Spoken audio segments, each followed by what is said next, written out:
Welcome to Evolve, Mastery for Leading a New World, with CEO and award-winning author Yvette Bethel. This podcast is dedicated to supporting leaders with a variety of solutions to build trust, inspire authentic change, and improve morale within your organization. Learn how to grow your people, build your culture, and transform your results. Welcome to Evolve, Mastery for Leading a New World. I am your host, Yvette Bethel, and it is certainly a pleasure to connect with you to share my ideas about moving from avoidance to accountability. The words evasion, prevention, and avoidance all have both constructive and dysfunctional applications. For instance, avoidance can be calculated inaction that will serve the greater good. You can take actions that can help you to avert a catastrophe and save jobs, or you can decide to avoid making decisions because you fear the consequences of making the wrong choice. There are times when it is okay to wait and let a situation cool down. This can be a productive approach as heightened emotions impede communication. However, you should not wait for very long because the longer you wait, the less effective your solution may be. Avoidance is an action or lack of action propelled by decision or indecision.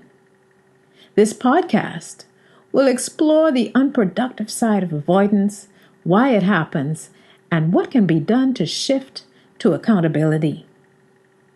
When avoidance is in a dysfunctional mode, it can be driven by fear or anger. When one of these states exists, the quality of communication diminishes because this is exactly what avoidance is about: a lack of engagement. It is important to note that avoidance can happen whether or not a coworker continues to have conversations with you. What happens is that the quality of the conversation can shift from a problem-solving, engaged overtone to one that is superficial. When conversations are superficial, they can be pointless, vague, circular, or confusing. There are avoiders who choose to discontinue all forms of verbal and written communication. Sometimes the reaction of avoiders is passive aggression, where the avoider is projecting the facade of cooperation but has no intention of following through with constructive action. When the intention behind avoidance is not driven by fear, but by an holistic need to take a step back and view the big picture, it is functional if procrastination does not set in.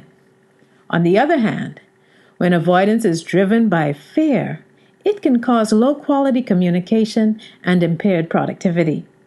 So here are a few ways both employees and people leaders tend to avoid. They start off by avoiding the subject. This can be achieved by changing the subject or pretending the subject was never mentioned. This is a form of deflection, and it is also done by answering a question with a question.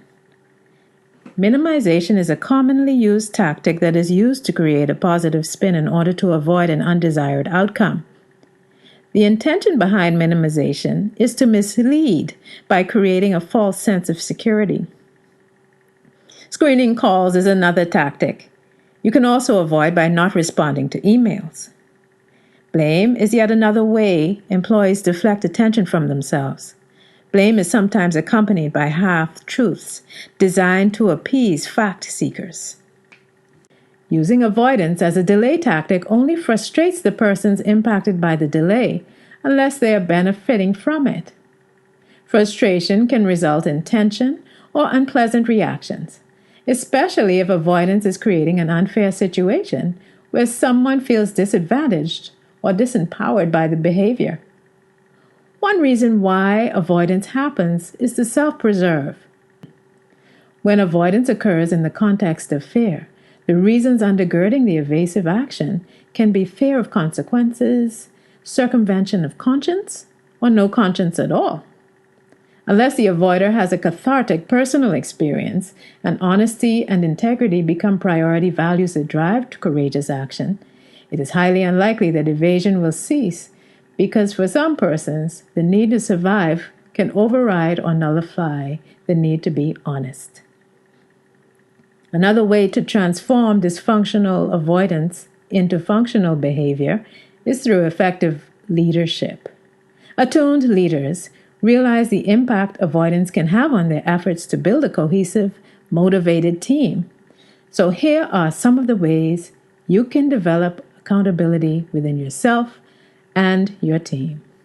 Firstly, build trust. If persons view you as an avoider, they do not trust you or your leadership. Take assertive action to correct unwanted behavior. This can include handing out warning letters and, depending on the risks associated with the avoidance tactics, termination. Reward employees and their appropriate behavior through performance management or other recognition programs. Coach your direct reports. Model desired behavior. Provide learning opportunities. And use transparency to keep expectations at a manageable level. This sets the stage for accountability and trust. As a people leader, it is important for you to select the right combination of interventions so the root causes of avoidance can be adequately addressed and an authentic shift to accountability can begin. As a leader, it is imperative to sustain the behaviors necessary to build accountability. Otherwise, attempts to create long-term change will be pointless. Thank you for joining me at Evolve Mastery for Leading a New World.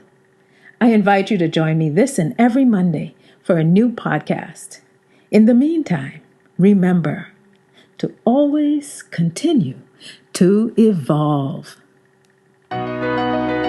Thanks for listening to Evolve Mastery for Leading a New World. Visit YvetteBethel.com to learn more about Yvette's leadership programs and to download her free gift, Success Tips for Igniting Your Career.